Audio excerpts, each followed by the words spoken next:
Good evening. I just want to say two small introductions. Introduction number one is that, and I only thought to say this when I walked in and I saw what's going on over here, and I thought about the date of where we stand right now, and I saw over this past Hanukkah, there's a famous question that's asked. Everyone knows this question. You all heard it probably from your children. And the question is, why is Hanukkah 8 nights? And we're going to talk about Brit Milah.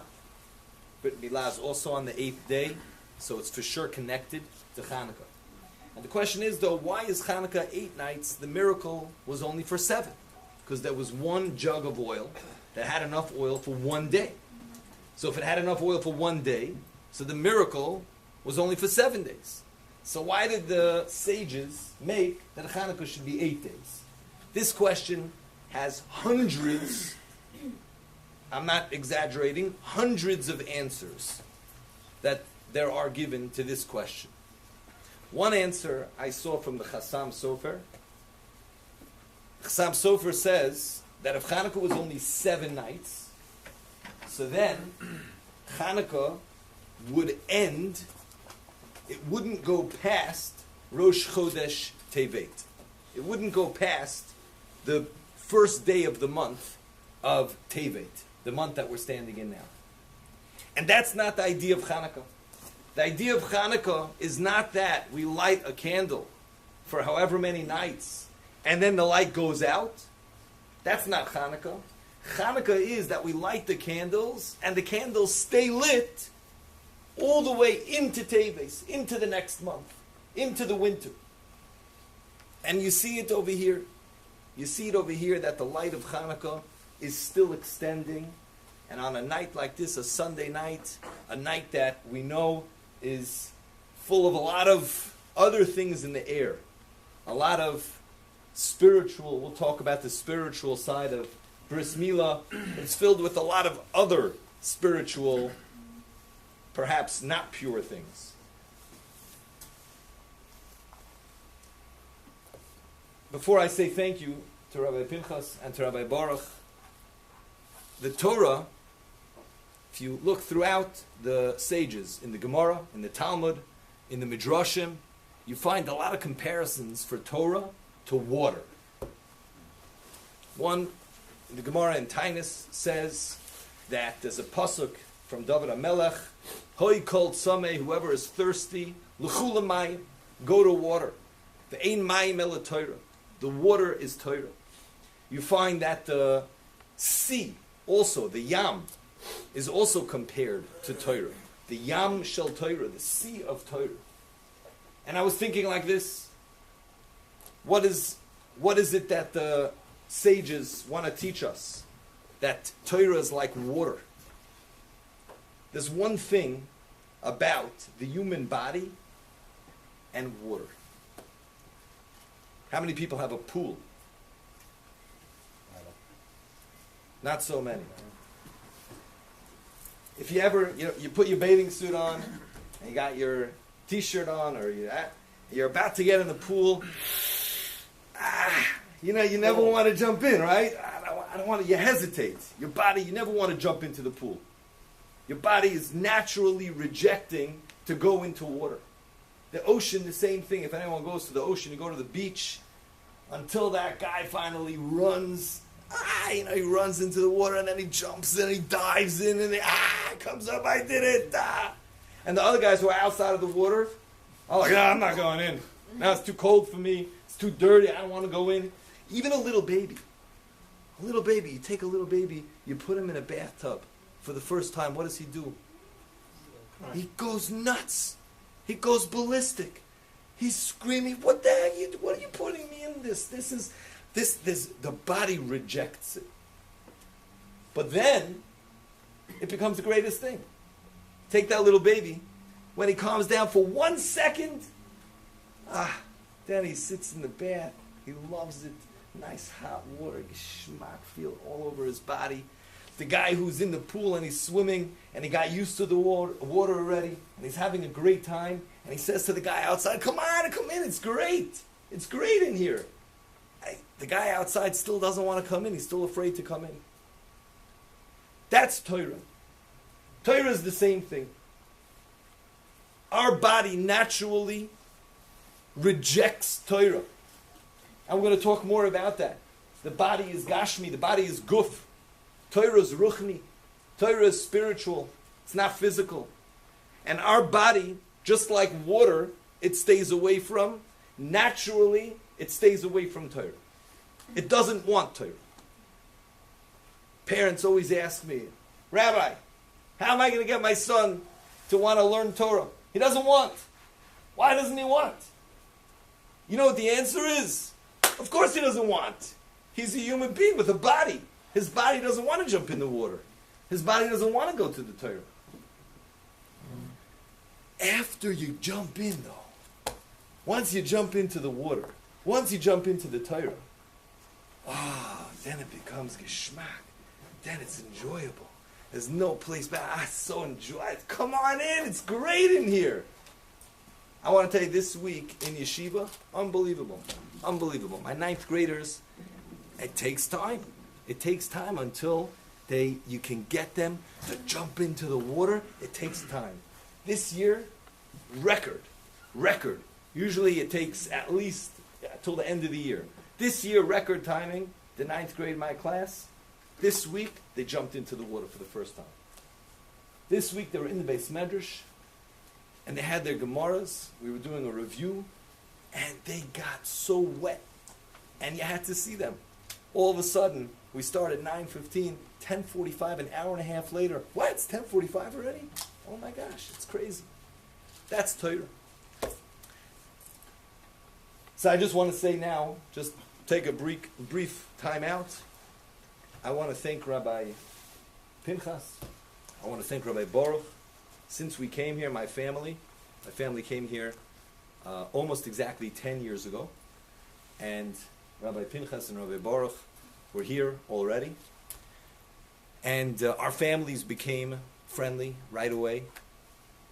My wife with Rebbetzin Cohen, and all my kids go to the Cohens and are raised by Rabbi Baruch and the Rebbetzin. And this is a tremendous friendship that I've felt from both Rabbi Pinchas and Rabbi Baruch. And I know that friendship you feel as well. And that's what brings us all here, really. So thank you, Rabbi Pinchas and Rabbi Baruch, for giving me a reason to jump into the pool. Because that's what happened. I had to give a shiur. So I jumped into the water. And once I got in, so then the waters just got deeper and deeper, and it was great. Baruch Hashem. So I want to share with you some of my swimming that I did. We'll start it right at the beginning. That's good. This is just a reference. We're not going to use it so much, but it's good to see the psukim inside. So I thought bris milah. So what am I going to talk about? Bris milah. Is it okay if I say bris milah? So I'm going to start with Avram Avinu, Abraham, our father. He was the one who did brit milah for the first time. He was commanded by God. We know that he was commanded when he was how old? 99 years old. We're going to talk a little tonight why, when he was 99 years old, what was special about that time. How come we don't do that? Thank God. But how come we don't do that? Right? Maybe we should wait. I want to be like Avram. I don't want to be like Michael Jordan. I want to be like Avram Avinu. So maybe I should wait till I'm 99 and then do Brit Milah. Why don't we do that? So we're going to talk a little bit, starting all the way from Avram, from the commandment. So we start right over here, Bereshis, Perek, Yud Zayin, 17, Pasuk Aleph. This is at the end of Parshat Lech Lecha. Pasuk says, "Vayihi Avram ben Tishim Shana," and it was that Abraham was 99 years old. Vayera Hashem el Avram, and God appeared to Avram. Vayomer 11, he said to him, "Ani kel shakai," I am God shakai. We'll talk about that language a little bit. Hishalech hitalech lefanai, walk before me, walk in my ways, v'heyei tamid, and be complete. What does it mean, ani kel shakai? What is that word? Shin dalid yud. The Gemara says that the word shakai, the name of God, shakai, is when God was creating the world. So he started creating physical mass called Earth, the solar system, all these things. And as it was being created, it began expanding. The physical began expanding.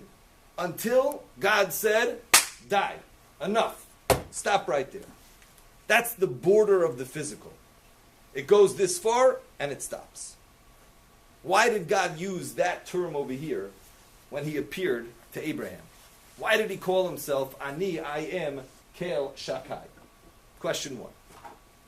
Now, if we go on in this prophecy that God gave to Avram, right, at the same time, he told him something interesting. V'lo yikarei od et shimcha Avram. Your name should no longer be A-V-R-A-M, Avram. Rather, your name should be Avraham. Why? Because ki av hamon goyim netaticha. Because I am making you into a father of the multitude of nations. You're no longer just a prince of yourself. You're now a prince of nations.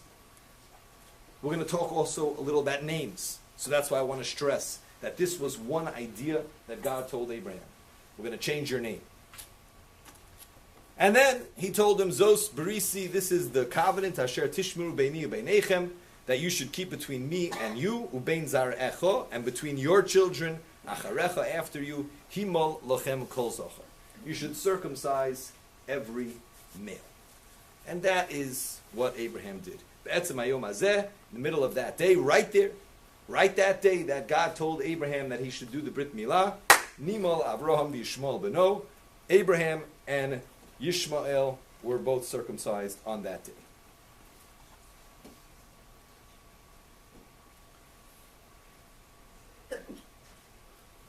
Okay, yeah, clear? Mm-hmm.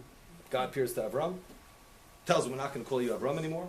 We're going to call you Avraham. You should get circumcised. And Abraham listened. Next episode in the Torah. Right after the end of Parshas Lech Lecha. So Abraham just had his bris milah. Probably a big deal, obviously, right? I mean, it's simple. Let me point out, but everyone here knows that when you do a bris milah, I mean, the fireworks that are going off in the spiritual world are unbelievable. Every time we do a mitzvah, when we blow the shofar, when we shake the lulav and esrog, you know, this phone, my cell phone, I don't know how it works, but I know that there are these airwaves that are crossing over this room. I can't see them, I can't feel them, I can't touch them, but I know they exist, because otherwise my phone wouldn't work. Otherwise I wouldn't be able to talk to somebody on the other side of the world. So of course there's an entire existence that goes on that we can't see. And that's the same thing in the spiritual world. In the spiritual world, when we do mitzvahs, you know, I'm sure that if there was like some kind of a satellite way, way high up above the sky, and it had an indicator like lights, where Kedusha, where holiness, where spirituality was emanating from. So right now, this room would be alit. Right now, this room would be on fire. That's the reality of mitzvot. So that's what Abraham did on this day, 99 years old. Let's move forward. What happened right afterwards? Abraham did the Brit Milah. Next pasuk. Vayirei lov Hashem, and Hashem appeared to him, be'ilone Mamre, in the plains of Mamre, v'hu yoshev Pesach ha'oel, he was sitting by the entrance of the tent, kechom hayom, in the heat of the day. The Medrash tells us, also famous, all the kids come home and they tell even the 6-year-olds and the 7-year-olds, Abraham was sitting outside of his tent. And it was the third day of Bris Milah. Everyone knows about the third day of Brit Milah, right? I know from all the parents. They always, Rabbi, is it true? Third day is going to be the most painful? The answer is, I have no idea. Babies don't talk. So they never told me which day hurts the most. But everyone knows that God is sitting there on the third day. I mean, Abraham is sitting on the third day. And God appears to him. Right after he had the bris milah, God appeared to him in the beginning of that day. B'etzem hayom hazeh, God appeared and said, do the bris milah. 3 days later, God comes back. First time that God comes back to Avram Avinu after he had the brit milah. And if you take a look at the wording of the pasuk, there's a problem. Because over here the pasuk says, Vayera Elav Hashem.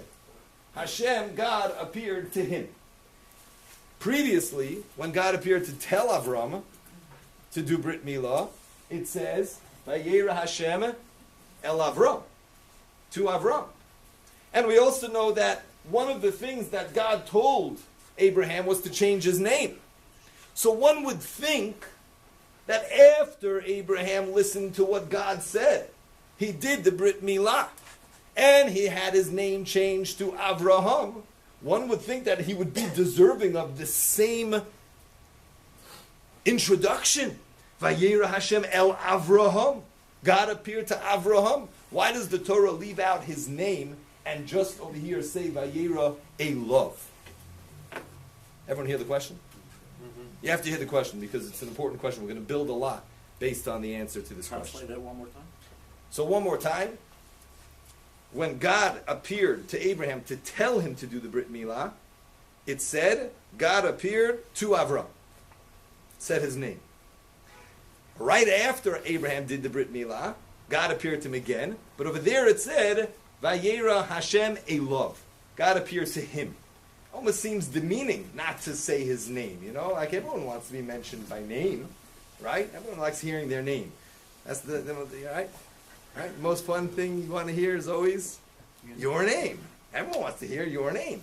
So why didn't God call Abraham by his name? Especially after Abraham just switched his name. God said your name shouldn't be Avram anymore. It should be Avraham. So God should come and appear to Avraham. Why doesn't he appear to Avraham? Question number one. Question number two. Skip forward a drop. What happens on that third day when God appeared to Abraham? That goes the story of the three angels, right? God was in the middle of having a conversation with Avram. He was, who knows what he was doing? Why did God appear to Avram on that third day? To do Bikur Chol, to visit the sick. So God came to visit Abraham. And all of a sudden the angels come, the three angels. And we won't get into the whole story, why he was so sad that he couldn't do chesed, he wanted to do achnasas orchos, he wanted to invite the guests in, right? And God didn't want to, so he made it really hot, etc. But ultimately, Abraham wanted so badly this mitzvah that the three angels come, and then we know the rest of the story. What's the significance over here with these three angels right now? No, this is right after Brit Milah. Like, this is a big deal. Abraham just had Brit Milah. That's huge. That's a huge thing.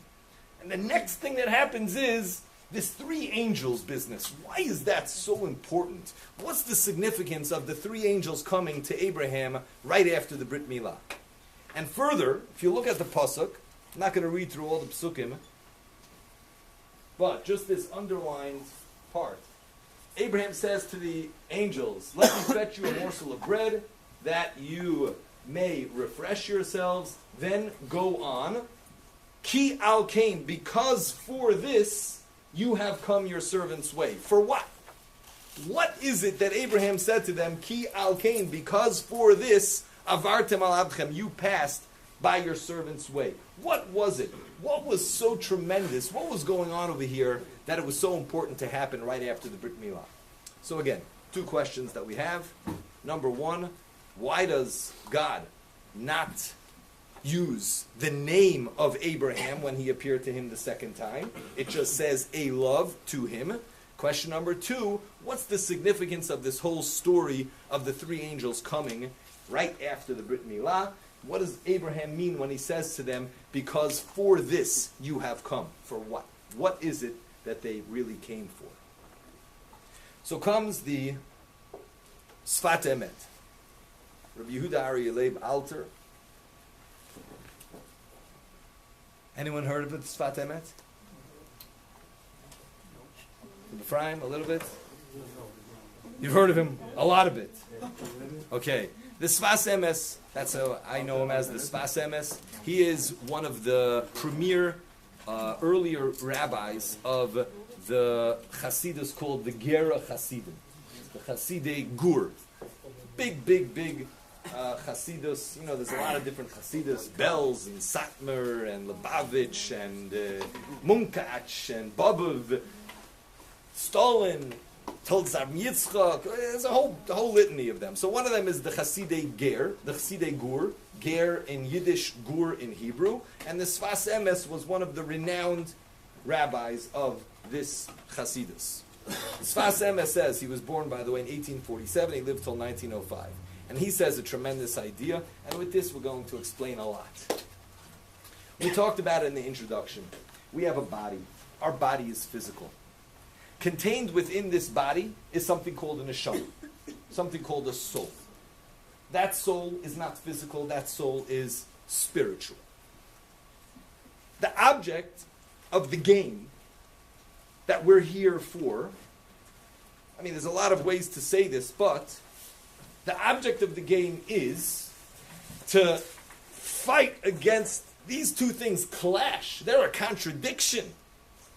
The physical and the spiritual, they go head to head. They go up against each other. Physical says, I don't want anything to do with spiritual. Spiritual says, I don't want anything to do with physical. And do you know what other religions say? Other religions that we're familiar with, they say, indeed, physical and spiritual cannot coexist.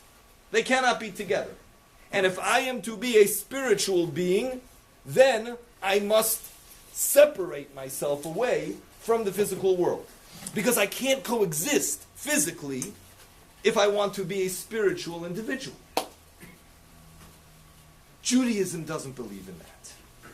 Judaism does not believe that spiritual and physical cannot coexist. It's totally the opposite. Judaism believes that we can take the spiritual, we can take the neshama, and with it, we'll use the word train, we could train the guf, we could sanctify the guf, we could make the body, we could make the physical into an expression of holiness, into an expression of spirituality. Says the Sfas Emes, a name, and this is good to keep in mind when you're naming a child, a name represents not the physical. When you're naming your son or your daughter, the thought that you have in your mind is not, I want my daughter to be really, really drop dead gorgeous. So let me name her a name that resembles physical beauty. No, nobody does that. Nobody says, I want my son to be really strong. Big muscles, really big ones. So I'm going to name him something that represents Brit Milah. Says the Sfat Emet, when Avraham Avinu did Brit Milah, at that time, his guf, his physical body, reached a level of holiness, it reached the level of spirituality, that now, when God appeared to Avram, he didn't appear only to his spiritual side, he didn't appear only to what his name represents, rather, Vayera Hashem Elov, God appeared to him. The lashon of the Sfat Emet is L'chol Ramach Evarov, to all of his 248 limbs, U'L'chol Shesag Gidav, and to all of his 365 sinews. Every part of Avram's body was infused with the presence of the Shekhinah. That only happened after Avram had the Brit Milah. Before Avram had the Brit Milah, when Hashem appeared to him, he appeared to Avram, to the spiritual side of Avram, to the spiritual potential of Avram. But after Avram had Brit Milah, then his body reached a level where God rested upon his whole physical body. Not just the spiritual, but the physical. I'll read to you a language of the Zohar. Rabbi Shimon Bar Yochai, the Zohar says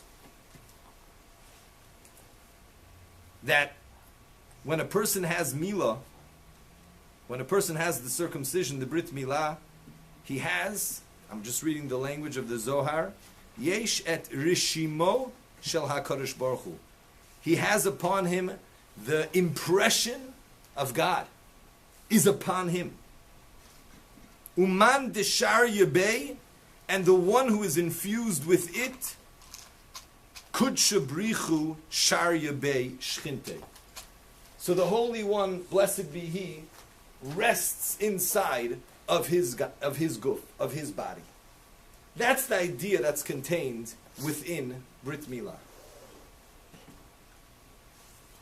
Meaning to say, Brit Milah, just a review, what we've come out from the Svat Emes is that Brit Milah is the sign, it's the final sign that our guf, that our physical body has the potential of becoming a holy entity, has the potential of becoming one with my neshama, one with my soul, one with my ruchnius, with my spirituality. That's what Brit Milah represents. And this idea is super important.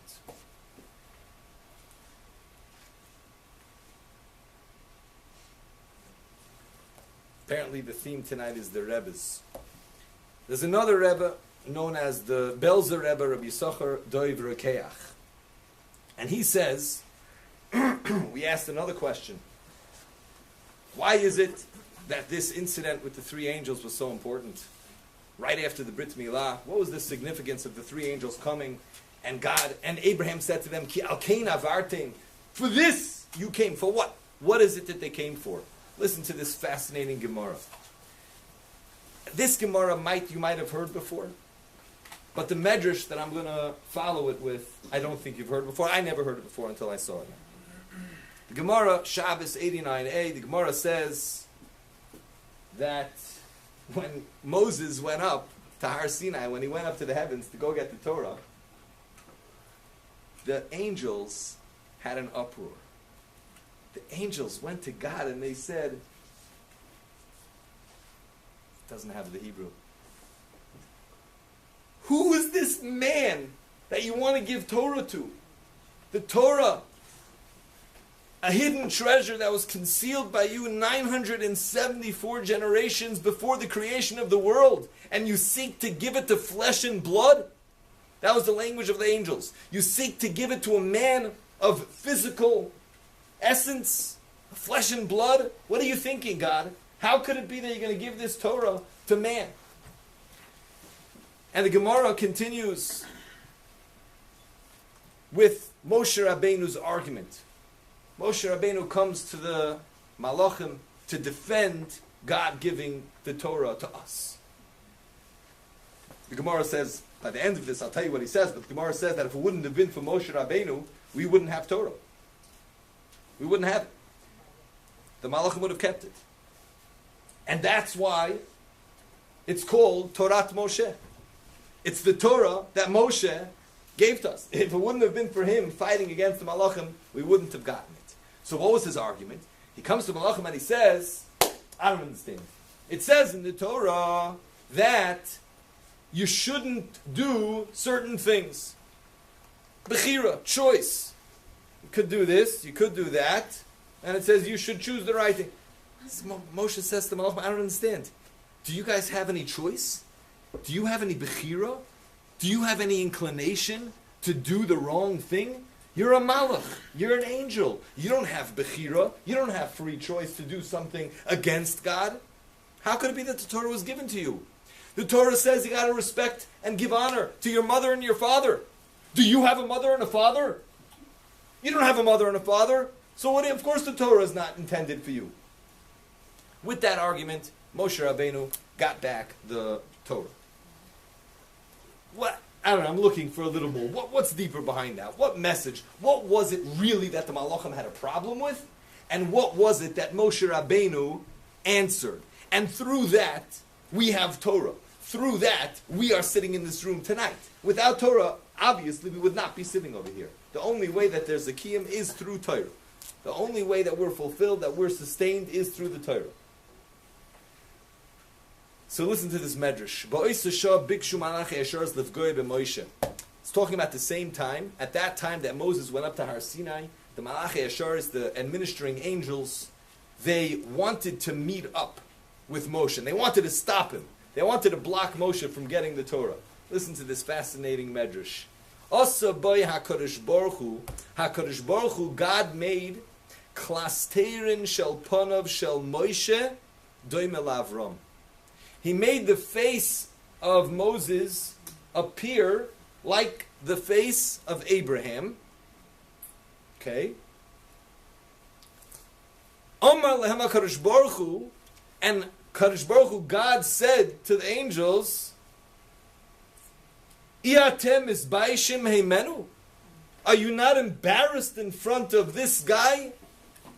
Loi zehu sheyiradetem etzloi va'achaltem besoich beisoi? Is this not the guy that you went down to and ate in his house? He fed you?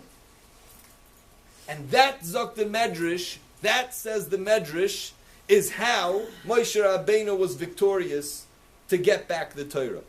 Because Hashem made his face look like the face of Abraham, and God said to them, hey, look, this is the guy that you went to and you saw right after he had his Brit Milah, and he's the guy who gave you the meal. You can't, what are you doing? You can't, hey, come on. What's the idea? What's the idea over here? I see people are smiling a little, they're starting to hear the idea. Says the Belzer Rebbe. The Malachim came and they said a very simple claim. Their claim was simple. He's physical. This guy is a human being, flesh and blood. What does Torah, which is ruchni, which is spiritual, have to do with this guy? How can you connect these two? How can you give Torah to this person who's Gashmi? What did God answer? God said, hey, didn't you see it by Avram Avinu? Right after he had his Brit Milah, you saw his face. You saw his guf. You saw his body. And you know what you saw? You saw that it was possible. You saw that it's possible to go against the physical nature of the body, which is, which rejects Kedusha. It rejects spirituality. And you saw in Avram Avinu that it existed, that he had what we would call Kedushat Haguf. His body was holy. His body was sanctified. His physical was full of spiritual. How do you think Hashem was saying to the angels, how do you think he got that? How do you think Abraham came to that? He came to it through the Torah.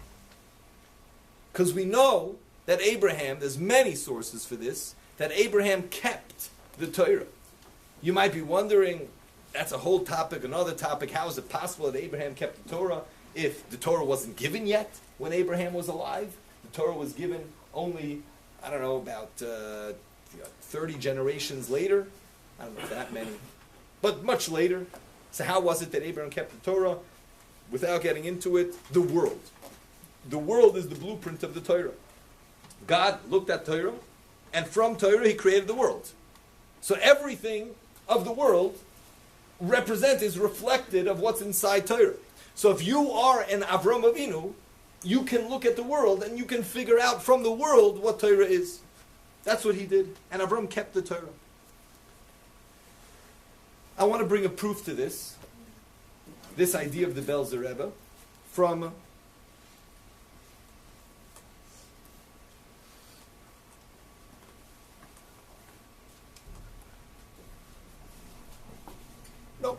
We'll get to that after. This picture is representative of the Kedushas Haguf. I don't know, I thought it was a good picture, no? It kind of, shows, all that. So Abraham took his body, and through the Brit Milah he was able, but now I have a question.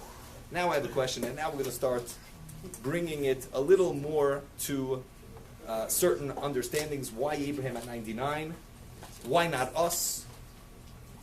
Why don't we do Brit Milah at 99? I don't know if you could read it. We have to cut off what? Why 99 years old? Oh my God, that's crazy.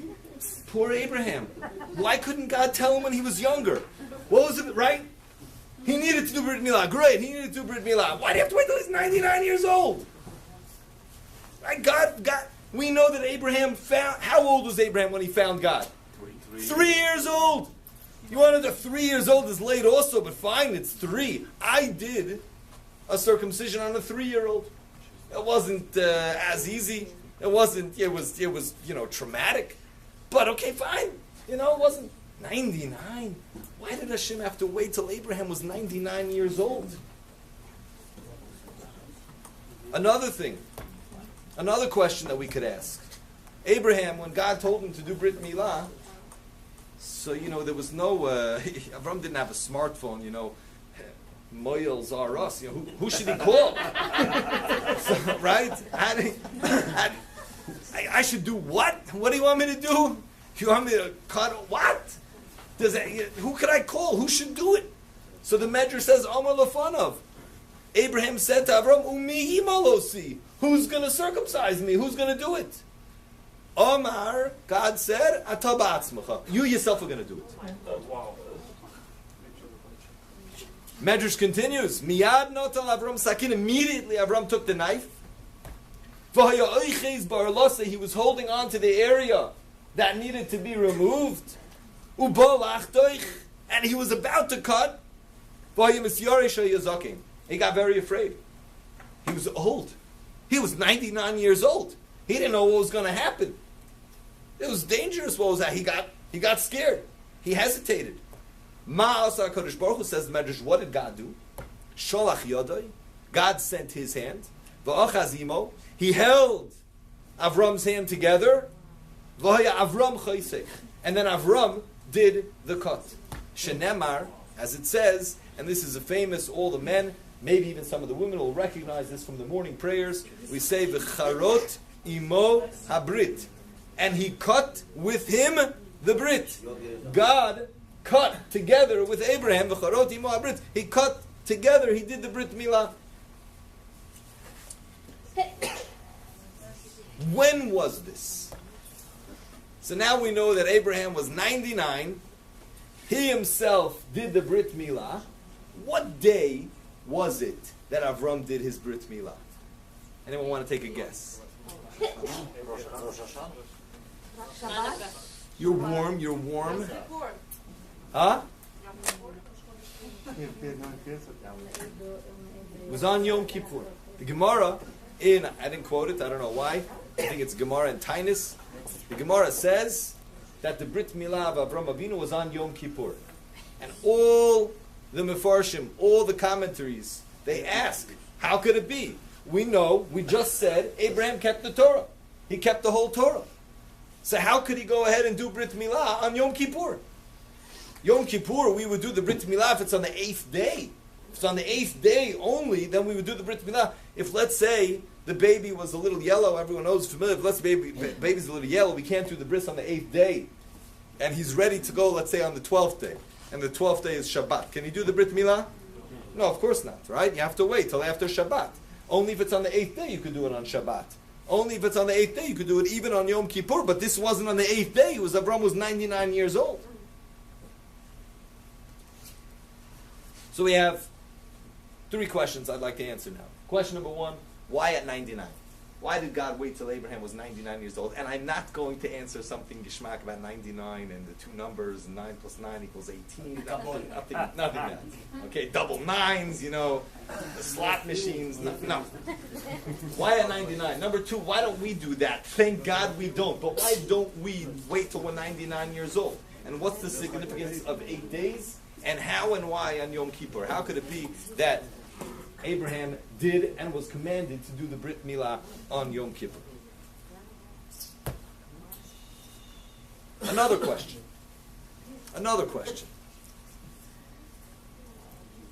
We talked about this story already. It was on the third day of Avram's Brit Milah. And Vayera Hashem Elov, God appeared to Abraham. And everybody knows, Tzvi told us before. Yoni? It's the light. I don't know how anyone knows, but... Just his light. So God comes to be Mevakir Chola. He comes to visit Abraham, who's sick, right? And they're talking. Imagine this, right? Here, this on the right side. This is just a picture, but obviously it's not. Let's make believe this is Abraham talking to God, okay? Having a nice conversation with God. Talking. Could you imagine talking to God himself? You're talking to God. You're on the phone with God. Abraham's Pashi, he's on his phone. He's talking to God. And all of a sudden, he sees 3 Arabs walking, 100 feet from his tent. What does he say? Hey, hold on, God, hold on 1 second, all right? I got some visitors I got to take care of. There's some Arabs over here. What? You're talking to the Lord of the Lords. God came to visit you, and now you're going to greet other people? What kind of business is that? Says the Gemara, very simple. Amar Rav Yehuda Amar Rav. Rabbi Yehuda says the name of Rav, Gedoyla Hachnasat Orchin Mekabalat Pnei Shechina. Greater is the mitzvah of Hachnasas Orchin. Greater is the mitzvah of bringing in guests into your home, even more than receiving the face of God. How do we know? From here. Vayomer Hashem, Imna Matzati Chen Beinecha Al No Tavor. Please don't go away. So if Abraham stopped talking to God to receive the guests, says the Gemara, you see from there that greater is taking in guests from talking to God. Exactly. 100%. Here's the question. How did Abraham know it? We know from Abraham that if you're talking to God and guests come, you should go to the guests. But how did Abraham know it? I would have said that's a chutzpah. Abraham, you're talking to God. Keep talking to God, they'll wait. Where do you think they're going to go? It was the desert. There was nowhere to go. The next tent was not for like 5 miles, so he'll catch them in a minute. How did Abraham know? And I saw a beautiful answer. And this really talks to the idea over here. The answer is that Abraham reached, at this point in his life, he reached a level of Kedushat Haguf, of sanctification of his body, in which his body naturally did whatever the dictates of the Torah. It didn't do the opposite. Avram's limbs went on his own. Here he was talking to God, and all of a sudden, his legs start walking towards the Orchim. They start walking towards the guests. Because that's the level where Abraham reached. He worked on himself to a degree. He worked on his hands. He worked on his eyes. He worked on his nose. He worked on his ears. 1 limb at a time. And he said, how am I going to make sure that this limb is sanctified? How am I going to make this limb full of holiness? Well, first I'm going to make sure that I don't use this limb for things that I shouldn't use it for. I'm going to make sure that my eyes look at the things that I'm supposed to look at and not at the things that I'm not supposed to look at.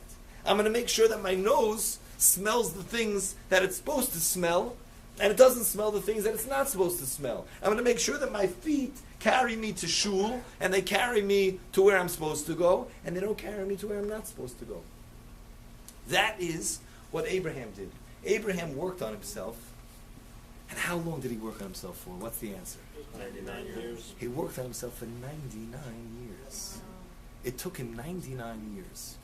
But not 99. I guess 96. 96, right? That's what I was thinking. Exactly. 96 years. He recognized God at age 3. But like we said, like we started off, your body is physical. And naturally, teva, the natural inclination of the body, is not to go towards Torah. It's not to go towards Kedusha. Abraham worked on his body for 96 years. At age 99, when? On what day? On Yom Kippur. And does that make sense? Of course it makes sense. Yom Kippur is the holiest day of the year. Yom Kippur is the one day a year that we put on a kittel. We put on only white. We don't eat. We don't drink. We don't do the other things physically. We immerse ourselves like the angels in Kedusha, in holiness. On that day, on Yom Kippur, of the 99th year of Abraham's life, that is when Abraham reached a level of perfection in his body, of Kiddush HaGuf, of sanctification of his body, that then God said, now you're ready. Now you have reached the level of where God, can become imprinted upon you, upon your guf, upon your body. Not just your spiritual. I can be on your body. And that was the Brit Milah. And that answers, I think, very well why it was able to be on Yom Kippur. Yom Kippur, for Abraham, was the exact right day for the Brit Milah. It was exactly when it was supposed to happen. Right after he sanctified, he worked on his guf until it reached that proper level. Right at that moment, God said, now you're ro'oi, now you're worthy. You have attained the right to bris milah. That merit of putting my choisam, my signature, on a guf, not just a spiritual, but on a body, that was attained by Abraham at age 99, the first person in humanity. He was the first person in humanity to ever work on himself, to work on his body in such a way where he earned the right to Brit Milah. And that right, as the Pasuk said that we saw before, was not just for him, it was Lezaracha Acharecha. That right he got for us. And for us, we don't have to do it that way anymore. Perhaps it's because God knows that we're probably not going to make it. Like, imagine nowadays, that you're only able to do bris milah, you're only able to do Brit Milah if your body is completely sanctified. Who would make it? Nobody. Nobody would make it. Nowadays, impossible. But thank God, Abraham already merited it for us. He already gave us, he already got it. He did it. He worked on himself to the point where he merited Brit Milah, not just for him, but for Azarei Acharecha, for all of his children, for eternity. Why on the 8th day? What is the number 8?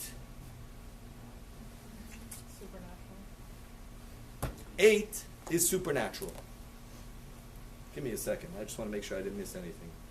Oh, so this is the ladder. Yeah. So Avram was climbing up a ladder from 3 years old. He reached the top of the ladder when he was 99 years old. On Yom Kippur, that's when he reached the top of the ladder. That's why we said he was able to do Brit Milah on that day. For Abraham, the 8th day was Yom Kippur. It was great. Oh, this is an important point. Very important point.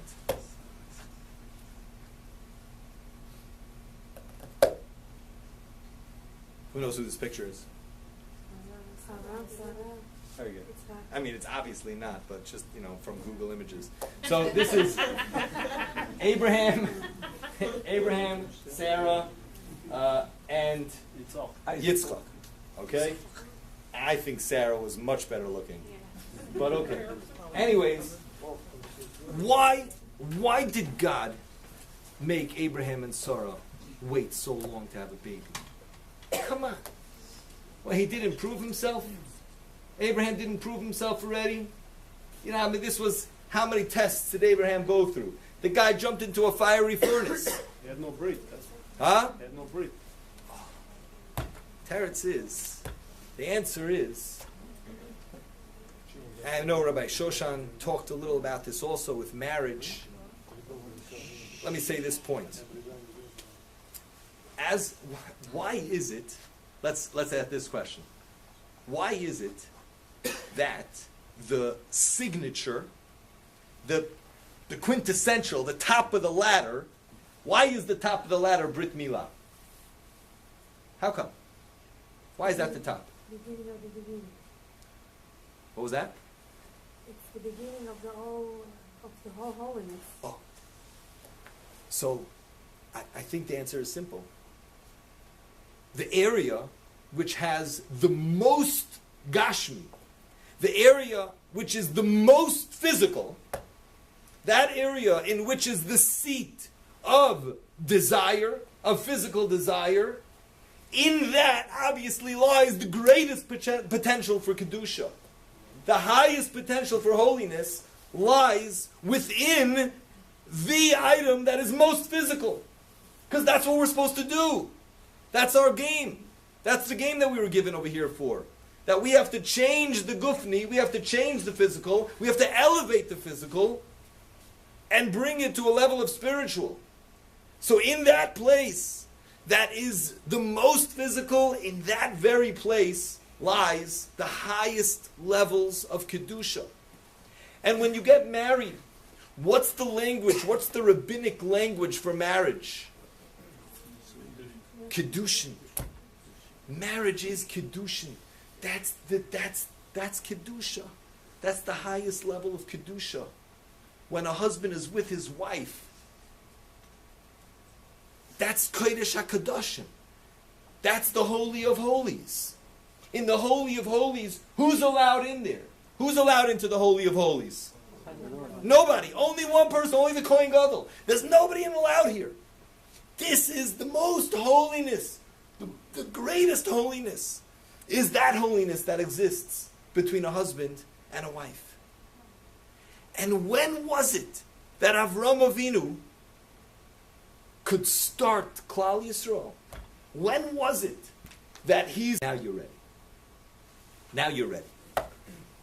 And one of those malachim who came right after the Brit Milah indeed gave that piece of news. That was the piece of news. I'm going to come back in 1 year and there's going to be a son. And that's what happened. I'll tell you 2 quick stories to try to bring it down to us a little bit. One story goes like a simple story, nothing major. This just happened last week. Last week we had the honor, 2 weeks ago, my father-in-law, who is the head of a yeshiva in Los Angeles, so he came to us for Shabbat, the weekend that we had the groundbreaking for the high school. So, I don't know why, but we started talking about Disneyland. Anyone ever been to Disneyland? Yeah, some people? Okay, I had the merit also, thank God. My wife, when I got engaged, she took me to Disneyland. That's it. I fulfilled my obligation at Disneyland, and I'm done. That's it. I can't afford it anymore. You know, you got to get a new mortgage if you want to go to Disneyland. Anyways, everyone from my wife's family goes to Disneyland. That's like, you know, you always got to go to Disneyland. You live in California, so you go to Disneyland. It's like a whole thing, Disneyland. So my father-in-law, we were talking about it last week, I don't know how or what, and he said like this. He said, yeah, I wouldn't be able to go anymore. So I asked him, how come? So he said to me like this. He said, I just can't. I just can't go and give a whole day to go to Disneyland. I can't. I physically can't do it. Not that there's something wrong with it. Not that Disneyland is, oh, pritzes, oh, look at all the people you're going to see over there, and what kind of shtus is this? No. And not, oh, I have to be learning Torah, I can't go to Disneyland.